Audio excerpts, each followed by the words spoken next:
നമസ്കാരം, കൊട്ടാരക്കര വീഡിയോയിലേക്ക് സ്വാഗതം. താരിഫിനെ ചൊല്ലിയുള്ള അമേരിക്കയുടെയും ചൈനയുടെയും തമ്മിലടി വീണ്ടും മുറുകുകയാണ്. ചൈനയ്ക്ക് മേലുള്ള തീരുവ അമേരിക്കൻ പ്രസിഡന്റ് ഡൊണാൾഡ് ട്രംപ് വീണ്ടും ഉയർത്തി.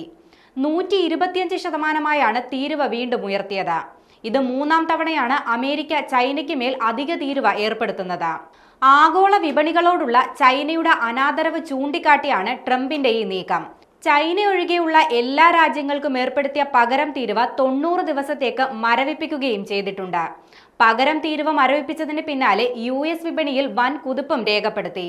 അമേരിക്കൻ ഉൽപ്പന്നങ്ങൾക്ക് 84% തീരുവ ചുമത്തി ചൈന രംഗത്ത് വന്നിരുന്നു.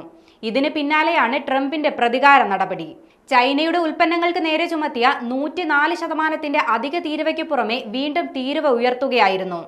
നേരത്തെ ചുമത്തിയ 20%വും ഈ മാസം പ്രഖ്യാപിച്ച 34%വും അടക്കം 54%ആയിരുന്നു ചൈനയ്ക്കുണ്ടായിരുന്ന ആദ്യ ഇറക്കുമതി ചുങ്കം. എന്നാൽ വ്യാപാര യുദ്ധം കനത്തതോടെ ട്രംപ് ചൈനയ്ക്ക് മേൽ ഇന്നലെ 104% തീരുവ ഏർപ്പെടുത്തി. US-ൽ നിന്ന് ഇറക്കുമതി ചെയ്യുന്ന ഉൽപ്പന്നങ്ങൾക്ക് മേൽ 84% തീരുവ പ്രഖ്യാപിച്ചുകൊണ്ട് ചൈന ഇതിനെ തിരിച്ചടിക്കുകയും ചെയ്തു. ഇത് കഴിഞ്ഞ് 24 മണിക്കൂർ പിന്നിടുന്നതിന് മുൻപാണ് US ചൈനയ്ക്ക് മേൽ 125% നികുതി ഉയർത്തിയത്. ഇന്ത്യ അടക്കമുള്ള രാജ്യങ്ങൾ US-ൽ നിന്ന് ഇറക്കുമതി ചെയ്യുന്ന ഉൽപ്പന്നങ്ങൾക്ക് ഉയർന്ന തീരുവ ഈടാക്കുന്നുവെന്നും ഈ രാജ്യങ്ങൾ അമേരിക്കയുടെ വ്യാപാര സ്വാതന്ത്ര്യത്തിന് വലിയ ബുദ്ധിമുട്ടുണ്ടാക്കുന്നുവെന്നും ആരോപിച്ചാണ് ട്രംപ് പകരച്ചുങ്കം പ്രഖ്യാപിച്ചത്. അമേരിക്കയുടെ പണം കൊണ്ട് മറ്റ് രാജ്യങ്ങളെല്ലാം സമ്പന്നരായെന്നും പുതിയ നടപടിയിലൂടെ രാജ്യത്ത് കൂടുതൽ വ്യവസായങ്ങൾ വരുമെന്നും ട്രംപ് പറയുന്നുണ്ട്.